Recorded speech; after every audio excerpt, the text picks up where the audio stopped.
बिस्मिल्लाहिर्रहमानिर्रहीम। अस्सलाम वालेकुम नाज़रीन, आप यूट्यूब चैनल देख रहे हैं। मैं इमरान खान हूँ। सबसे पहले एक खाका आपके सामने रख देते हैं। इस वक्त मुल्क की जो सिक्योरिटी की सूरत हाल है वो आपके सामने है। ख़ुसूसन जो सूरत हाल इस वक्त बलूचिस्तान में है और जिस किस्म का ऑपरेशन वहाँ पर चल रहा है, और ऑपरेशन के साथ साथ जैसी कार्रवाइयाँ वहाँ दहशतगर्दी की हो रही हैं, जिनमें निशाना बनाया गया आम पाकिस्तानियों को, सिक्योरिटी फोर्सेस को, आम लोगों को, और उसके नतीजे में 70 से ज़ायद लोग गुज़िश्ता 2-3 दिन के अंदर जो रिपोर्ट हुए वो जाँ बहक हुए हैं। जबकि सिक्योरिटी फोर्सेस भी कार्रवाई कर रही हैं, जहाँ पे कुछ शहादतें भी हो रही हैं। दूसरी जानिब जो दहशतगर्द हैं वो भी मारे जा रहे हैं। अब एक तरफ ये सूरत हाल है, लेकिन उसके साथ ही साथ कच्चे के डाकू अभी तक काबू नहीं आ रहे हुकूमत के। बार बार जो भी आईजी नया आता है, चेंज होता है, हर साल वो वहाँ पे ऑपरेशन का दावा करते हैं और ऑपरेशन करने की बात करते हैं। एक्चुअली जो कच्चे की फसलें हैं ना, उनके अंदर मुझे आज किसी ने बताया कि एक बहुत बड़ा राज है। होता ये है कि कच्चे का इलाका बड़ा ज़रख़ेज़ इलाका है, वहाँ पे पानी की मिकदार बढ़ जाती है हर साल, और जब पानी की मिकदार कम होती है तो बड़ी ज़रख़ेज़ ज़मीन नीचे से निकलती है। उस ज़मीन के अंदर जो है वो सर्दियों के अंदर डाल दिया जाता है दाना, और वहाँ हर साल बेहतरीन एक फसल पक के निकलती है, और ये फसल जो है उसके ऊपर लड़ाई भी होती है और वहाँ पे जंग शुरू हो जाती है। और इसका हिस्सा लेने के लिए कुछ सरकारी लोग भी पहुँच जाते हैं, और जो सियासी लोग हैं वो भी इसके अंदर इन्वॉल्व हैं। तो ये पूरा एक माफिया की तरह काम करता है। ये चीज़ें इतनी सादी नहीं है जैसे हमें दिखाई देती हैं। और इनको हथियार कौन पहुँचाता है, इतने जदीद हथियार। मैंने एक वीडियो बनाई थी, उसमें दिखाया था कि कच्चे के जो डाकू हैं उनको पुलिस वाले गोलियाँ फराहम कर रहे थे, और पुलिस वाले बाकायदा उन्हें गोलियाँ बेच रहे थे। उन्होंने मुझे इंटरव्यू करते हुए बताया था 2013-14 में कि हमें हथियार जो हैं और जो गोलियां हैं, जो एमुनिशन है, वो हम पुलिस से लेते हैं और वो हमें फराहम करते हैं, इसके बदले में हम उनके काम करते हैं।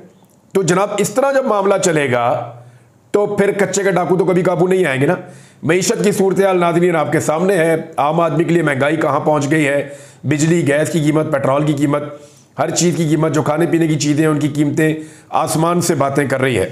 हुकूमत इस वक्त कर्ज़ों के लिए हाथ पंग मार रही है। देखिए, हुकूमत का एक गैप है जो वो कवर करना चाह रही है, और एक रिपोर्ट है, और ये रिपोर्ट जो है वो मियां शाहिद साहब ने, बड़े सीनियर जर्नलिस्ट हैं, उनसे मैंने ये रिपोर्ट ली। तो एक्चुअली रिपोर्ट ये है कि काउंटर करेंसी ऑर्गेनाइजेशन की ताज़ा तरीन एक रिपोर्ट आई है। उस रिपोर्ट के मुताबिक पाकिस्तान को बैरूनी अदायगियों में मुश्किलात का सामना है। आसान करके आपको ये बताऊं तो पाकिस्तान आलमी सतह पे जो कमर्शियल बैंक हैं, यानी पूरी दुनिया के अंदर बैंक होते हैं ना, आलमी बैंक भी होते हैं कमर्शियल किस्म के, उन बैंकों से पाकिस्तान बड़े महंगे कर्जे उठा रहा है। कमर्शियल बैंकों से बहुत ज़्यादा शरह सूद के ऊपर पाकिस्तान कर्जे उठाने का मंसूबा बना रहा है, और अभी हालिया बजट में पाकिस्तान ने $30 अरब का मजीद कर्जा लेने का फैसला किया है। ये मंसूबा बनाया पाकिस्तान ने, और इसमें अमारात का जो $3 अरब का रोल ओवर है वो भी इसके अंदर शामिल है। IMF की जानिब से जो $7.5 अरब आपको मिलने हैं, $7 अरब लगभग, उसमें भी बहुत ज़्यादा ताख़ीर हो रही है। इसकी वजह से हुकूमत के हाथ पाँव फूल गए हैं। अब इस वक्त एक फैक्ट मैं आपके सामने रख देता हूं, और वो फैक्ट आपको चौंका देगा, आपको हिला देगा। ये मैं बात कर रहा हूं दिसंबर 2022 की। दिसंबर 2022 में इमरान खान साहब की हुकूमत ख़त्म हुए तकरीबन 8 महीने गुजर गए थे। तो इमरान खान साहब की हुकूमत ख़त्म होने के बाद जो कर्जे लिए गए वो इसमें शामिल नहीं कर रहा, लेकिन दिसंबर 2022 में 70 अरब रुपए से बढ़ के, $70 अरब से बढ़ के जो पाकिस्तान के बैरूनी कर्जे हैं वो अब तक $126 अरब तक पहुंच चुके हैं। यानी पाकिस्तान बनने से लेकर दिसंबर 2022 तक, जो मुझे इंफॉर्मेशन मिली उसके मुताबिक, दिसंबर 2022 तक $70 अरब का कर्जा था, और अब जो है वो $126 अरब तक बैरूनी कर्जा पहुंच चुका है। अब इसके अंदर और बहुत सारी तफसीलात हैं, मेरे ख्याल में उसकी ज़रूरत नहीं है। बस आपको मोटी चीज़ें मैंने बता दी हैं कि पाकिस्तान अब महंगे कर्जे लेने की तरफ जा रहा है, और वो इसलिए ले रहा है कि हमारे खसारे पूरे नहीं हो रहे। और जब इतने बड़े कर्जे पाकिस्तान लेगा तो 3-4 चीज़ें तो डेफिनेटली होंगी। एक, पाकिस्तान में महंगाई बढ़ेगी। दूसरा, पाकिस्तान में टैक्सों का बोझ अवाम के ऊपर मजीद डाला जाएगा। तीसरा, पाकिस्तान के अंदर जो तरक्याती मंसूबे हैं वो ख़त्म होना शुरू हो जाएंगे, और पाकिस्तान की ग्रोथ स्लो हो जाएगी। ये चीज़ें तो 3 डेफिनेटली होंगी, और पाकिस्तान को भारी कर्जे वापस करने पड़ेंगे। सूद की अदायगियों के लिए पाकिस्तान फिर और कर्जे लेगा। ये सूरत हाल पाकिस्तान को सामना करना पड़ सकता है। इंटरनेट पाकिस्तान के अंदर सूरत हाल आपके सामने है, बंद पड़ा है। इंडस्ट्री पाकिस्तान के अंदर बंद हो रही है। मुल्क भर में ताजरों की आज के दिन में हड़ताल है। इस हड़ताल में 3 बड़ी सियासी जमातों ने, और भी जमातें हैं, फजलुर रहमान साहब की जमात ने इसमें उनकी हमायत की है, ANP ने भी हमायत की है ताजरों की, और इसके अलावा जमात इस्लामी ने भी ताजरों की जो हड़ताल है उसकी हमायत की है, और पाकिस्तान तहरीक इंसाफ तो डेफिनेटली वो भी अपोजिशन है तो वो इसका हिस्सा होंगे, लेकिन बड़ी सियासी जमातों ने ताजरों की हड़ताल की हमायत की है। देखना यह है कि ताजरों की हड़ताल आज शाम तक हम आपको रिपोर्ट करेंगे कि क्या सूरत-ए-हाल इख्तियार करती है। सरमायाकार मुल्क से भाग रहे हैं, जो हुनरमंद लोग हैं, जो तालीम याफ्ता नौजवान हैं या जो प्रोफेशनल्स हैं, वो मुल्क छोड़कर जा रहे हैं। और इस वक्त जो एक और रिपोर्ट आई है, और ये रिपोर्ट जी है सनाउल्लाह खान साहब का दावा है, वो ये कह रहे हैं कि पाकिस्तान के पास 16,000 पासपोर्ट एक दिन में बनाने का जो है वो कोटा मौजूद है। यानी पाकिस्तान के पास जो सलाहियत है उस सलाहियत के मुताबिक एक दिन में सिर्फ 16,000 पासपोर्ट बन सकते हैं, लेकिन रोजाना की बुनियाद के ऊपर कम से कम 50,000 लोग पासपोर्ट बनाने के लिए आते हैं। इसका मतलब यह है कि पाकिस्तानी पासपोर्ट वही बनाता है जिससे मुल्क से बाहर जाना हो। जिसने पाकिस्तान को छोड़कर जाना नहीं है वो तो पासपोर्ट नहीं बनाएगा। तो इसका मतलब क्या हुआ कि 15 लाख पाकिस्तानी कम से कम हर महीने पासपोर्ट बना रहे हैं। 15 लाख पाकिस्तानी कम से कम हर महीने पासपोर्ट बना रहे हैं। अगर सारे नहीं जा पाते, कम से कम उनमें 1-2 लाख तो चले जाएंगे। तो जितनी तेजी से पाकिस्तानी पाकिस्तान से निकलकर बाहर जा रहे हैं, यह रफ्तार इससे पहले कभी नहीं हुई थी। अब इस वक्त इन सारी चीजों में हुकूमत की तवज्जो होनी चाहिए, गवर्नेंस की तरफ तवज्जो होनी चाहिए, लॉ एंड ऑर्डर की तरफ तवज्जो होनी चाहिए, रूल ऑफ लॉ की तरफ तवज्जो होनी चाहिए, सिक्योरिटी की सूरत हाल की तरफ, मईशत को बेहतर करने की तरफ। ये सारी चीजों पे गौर करने की बजाय हुकूमत कर क्या रही है? हुकूमत की पूरी तवज्जो है जी इमरान खान को अंदर रखो, पूरी तवज्जो है जी इमरान खान की बीवी को भी अंदर रखो, पूरी तवज्जो जी पाकिस्तान तहरीक इंसाफ को तुन के रखो, इनके बंदे उठवाओ, इनके बंदे उठा के गायब करो। पूरी तवज्जो ये है कि आज़ादी इज़हार राय को दबा दो, मीडिया को मुकम्मल तौर पर कंट्रोल करो। तवज्जो इनकी इस चीज़ की है कि मुखालिफिन को गायब करवा दें, जमहूरी इक़्तिदार को पूरी तरह पामाल कर दें। और अब इन्होंने एक बड़ी अजीबोगरीब हरकत शुरू की है। ख्वाजा आसिफ साहब के ट्वीट से मुझे इसकी बू आई थी, फिर कुछ और सियासतदानों ने हरकत की, फिर कुछ और लोगों ने हरकत की, फिर इस वक्त जो हुकूमती जमातों के हमायती सहाफ़ी हैं वो अब ये हरकत शुरू कर चुके हैं कि वो बलूचिस्तान में होने वाले दहशतगर्दी के वाक़यात को बलोचों और पंजाबियों का मसला बना रहे हैं। देखिए, जो दहशतगर्द है ना, उसका कोई सूबा नहीं है, उसकी कोई ज़बान नहीं है, उसकी कोई नस्ल नहीं है। यानी दहशतगर्द तो दहशतगर्द है। जो आम आदमी को कत्ल करे वो तो दहशतगर्द है ना, जो आम मजदूर को कत्ल करे वो दहशतगर्द है। भाई अगर किसी की लड़ाई किसी रियासत के साथ किसी और जगह पे है, वो उसके ऊपर आप डिबेट कर सकते हैं, लेकिन जो आम मजदूरों को कत्ल करे, आम शहरियों को मारे, जो बच्चों के ऊपर अटैक करे, वो तो दहशतगर्द है, बदतरीन दहशतगर्द है। तो उसको आप कैसे कर सकते हैं कि ये उस सूबे का बंदा और इस सूबे का बंदा है? तो जानबूझकर ऐसी कोशिश की जा रही है। इवन पाकिस्तान टेलीविजन पे काम करने वाले सहाफ़ी, यानी मैं इतनी बेअक्ली की तवक्को नहीं कर सकता था कि वो ये कह रहे हैं कि जनाब बलोच बहुत बुरे हैं या बलोचों का बाइकआउट होना चाहिए। वाह, क्यों नहीं, क्यों बाइकआउट होना चाहिए? यानी वो हमारे भाई हैं, मैं बलोचों की बहुत इज्जत और कदर करता हूं। ये वो लोग प्रोपेगेंडा कर रहे हैं जो अपनी सारी जिंदगी में अगर कभी बलूचिस्तान गए हैं तो कोयटा तक गए हैं, या कभी बलूचिस्तान गए हैं तो गवादर तक गए हैं। उसके अलावा इन्होंने बलूचिस्तान की सरजमीन पे पाँव नहीं रखा हुआ। मैं बलूचिस्तान की सरजमीन पे घूमा हूं, मैं डेरा बुगटी तक गया हूं, मैं बलूचिस्तान के दूर दराज इलाकों तक गया हूं, मैंने बलूचिस्तान के उन एरियाज में ट्रैवल किया है जहां पे नॉर्मली बहुत सारे हमारे बलूचिस्तान के दोस्तों ने भी ट्रैवल नहीं किया होगा। तो मैंने बलूचिस्तान घूमा है, मैं वहां के लोगों को जानता हूं, और जो लोग वहां के लोगों को जानते हैं वो उनकी कदर करते हैं। कभी बलोचों से मिलकर देखें वो कितने मेहमान नवाज हैं, कभी उनसे मिलकर देखें वो कितना ख्याल रखने वाले हैं, कितनी मोहब्बत करने वाले हैं, कितना अमन और प्यार का दर्स देने वाले हैं। वो ऐसे लोग नहीं है जिस तरह का उनको पोर्ट्रे किया जा रहा है। ऐसा ही प्रोपेगेंडा पहले कबायलियों के खिलाफ किया गया था, ऐसे ही प्रोपेगेंडा जो है वो कराची में महाजरों के खिलाफ किया गया था। ये सारे लोग पाकिस्तानी बहुत अच्छे हैं, हालात लोगों को थोड़ा सा मजबूर कर देते हैं। और दूसरी एक और चीज की जा रही है कि जो पॉलिटिकल लोग हैं वो इस चीज को हवा क्यों दे रहे हैं? यानी कह रहे हैं जी उनके जो चाय के होटल है वहां से चाय नहीं पीनी। क्यों नहीं पीनी भी? सबसे अच्छी चाय उनके होटल पे है, मैं तो जाके पीऊंगा वहां पे, और बाकी लोगों को भी जाके पीनी चाहिए। तो बलोच हमारे भाई हैं, जैसे सिंधी हमारे भाई हैं, जैसे पठान हमारे भाई हैं, जैसे पंजाबी हमारे भाई हैं। यानी हम सारे मिलते हैं तो एक मुट्ठी बनती है ना, एक पाकिस्तान बनता है। तो इस किस्म की नफरत को ये फैलाने का वक्त तो नहीं है। तकसीम करने का फायदा क्या? तकसीम करने से तो उल्टा नुकसान हो जाएगा। तो इस तकलीफ के वक्त में मैं आपको बताता हूं, मेरे चंद दोस्त हैं जो बलूचिस्तान से, उनका मुझे फोन आया, उन्होंने कहा जी हमें बड़ी तकलीफ है इमरान भाई, हमें बड़ी तकलीफ है। बलूचिस्तान की सरजमीन पे ये वाक़या हुआ, हमें बड़ी तकलीफ़ है, हम इस दहशतगर्दी की मजम्मत करते हैं, लेकिन वो लोग अगर खुलकर बात करते हैं तो उधर की सूरत हाल तो देखें आप सिक्योरिटी की, उनके ऊपर तो थोड़ी थोड़ी देर के बाद अटैक आता है, वहाँ पे तो जगह जगह के ऊपर लॉ एंड ऑर्डर तो है ही नहीं वहाँ पे, और जो हुक्मरान वहाँ पे बिठाए हुए हैं वो अजनबी हैं। यानी सबसे बड़ा ये मसला तो एक सियासी मसला है ना। बलूचिस्तान को एक्चुअली जो प्रॉब्लम शुरू होता है वो उनका सियासी मसला है, सियासी मसला हल हो जाएगा तो आहिस्ता आहिस्ता बाकी मसाइल भी हल हो जाएंगे।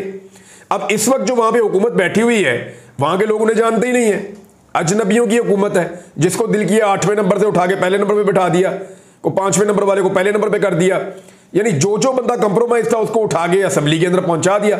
अब उस असेंबली के अंदर अगर आप देखें जो लोग बैठे हुए हैं वही बलूचिस्तान के मसले की वजह है। अगर बलूचिस्तान के अपने लोग जिनको वहां के लोग ओन करते हैं वो उन असेंबलियों के अंदर बैठे हो तो वो सूरत हाल को बेहतर कंट्रोल कर सकते हैं। जैसे डॉक्टर मालिक बलोच थे, जैसे और बहुत सारे लोग हैं, वो लोग जो एक्चुअली बलूचिस्तान के अवाम के दिलों में रहते हैं या उनके साथ उठते बैठते हैं या उनके कल्चर को या उन्हें समझते हैं, वो लोग अगर असेंबली के अंदर आएंगे तो मेरे ख्याल में सूरत हाल बेहतर होती है इसकी निस्बत तो बहुत ज़्यादा। अब एक और जी 2 खबरें एक साथ लगी हुई थी, मैं दोनों आपके सामने रख देता हूँ। और एक तो ख्वाजा आसिफ साहब का आप देखें कि वो रोज़ाना जलसे के ऊपर स्टेटमेंट देते हैं। जो पाकिस्तान तहरीक इंसाफ का जलसा कैंसिल हुआ, रोज़ाना कहते हैं कि जी इमरान खान साहब ने इसलिए कैंसिल कर दिया, कभी कहते हैं जी PTI के बंदे नहीं आ रहे थे, कभी वो कहते हैं जी इमरान खान साहब ने एस्टेब्लिशमेंट की खुशनुदी के लिए कैंसिल कर दिया, कभी वो कहते हैं जी इनकी अपनी ख्वाहिश थी, ये कैंसिल करना चाहते थे, इनको मौका मिला इन्होंने कैंसिल कर दिया। ख्वाजा साहब ने कल रात भी ये स्टेटमेंट दिया। ये वज़ीर दिफा है पाकिस्तान के और पाकिस्तान के सिक्योरिटी के मामला आपके सामने हैं। वज़ीर दिफा को उस वक्त भी सिक्योरिटी मामला से ज़्यादा इस बात की फिक्र है कि जेल में बंद एक कैदी क्या सोच रहा है, क्या खा रहा है, क्या कर रहा है या क्या करने वाला है। आप इनकी संजीदगी का अंदाज़ा कर लीजिए कि इनकी प्रायोरिटी में कहीं पे भी ये मुल्क नहीं है।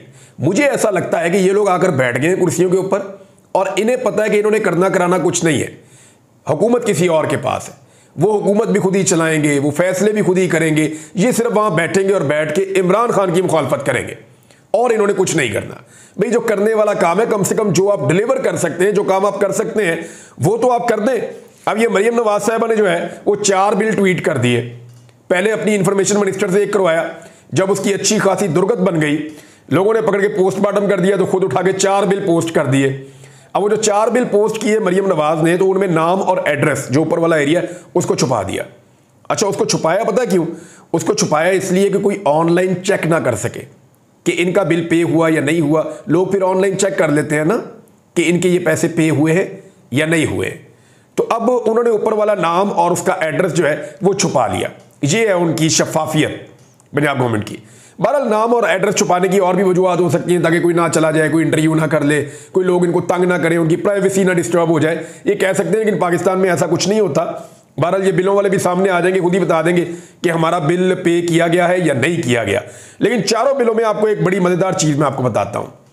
एक बिल में जी 342 यूनिट इस्तेमाल हुए, बिल बनता है जी 18,638 रुपये।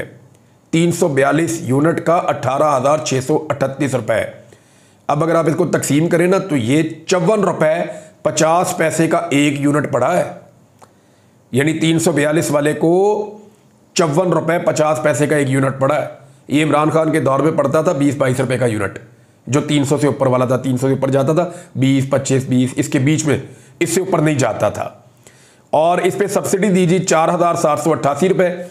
बिल जो अब पड़ा है वो 13,850 रुपये, यानी 40 रुपये 50 पैसे का फिर भी उसको जमा करवाना पड़ेगा। इमरान खान के दौर में इससे आधा था। यानी ये अवाम का जेब से निकाला हुआ पैसा। दूसरा बिल आप देख लें 326 यूनिट, ये पड़े हैं जी 19,355 रुपए के। फी यूनिट की कीमत पड़ी है इस बिल में 59 रुपये 40 पैसे, यानी लगभग 60 रुपए का बिल पड़ा एक यूनिट। 60 रुपए का एक यूनिट पड़ा है ये गरीब आदमी को जिसने 326 यूनिट इस्तेमाल किए हैं। और इसमें मरियम नवाज ने दिया जी, मरियम नवाज ने की तरफ से देना था, कोई घर से पैसे थोड़ी निकाले, ये कैप्टन सफदर साहब ने या मियाँ साहब ने थोड़ी दिए। पैसे तो हमारे ही हैं, हमारी एक जेब से निकाल के दूसरी में डाल रहे हैं।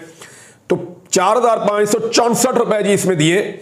14,791 रुपए का बिल पड़ा है। और इसको आप जरा गौर कीजिएगा, इसमें भी 45 रुपए 40 पैसे का यूनिट पड़ा।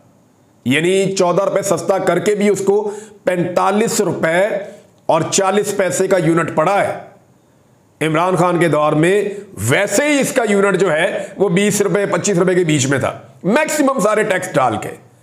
यानी जितना इन्होंने कम करने के बाद बिल भेजा है इमरान खान के दौर में, इससे आधे से कम बिल वैसे ही आता था। ये इन्होंने रिलीफ दिया। अब इसका मैं आपको सिंपल करता हूं।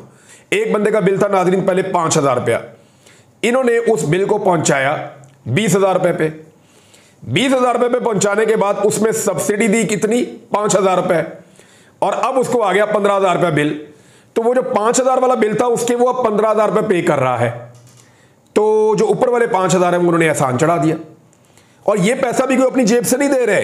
अभी एक बहुत बड़ा स्कैंडल बाकी पड़ा है जो मैंने आपको बताया था, और वो स्कैंडल ये है कि जो लोगों से इजाफी बिल वसूल किए गए हैं लंबे अरसे तक, वो जो ओवर बिलिंग हुई है जिसमें लोगों से इजाफी बिल वसूल किए गए हैं, अरबों रुपए का खांचा लगाया गया है, उस पैसे का अभी तक कोई हिसाब नहीं दिया, कोई बंदा गिरफ्तार नहीं हुआ, किसी बंदे की पकड़ नहीं हुई अभी तक।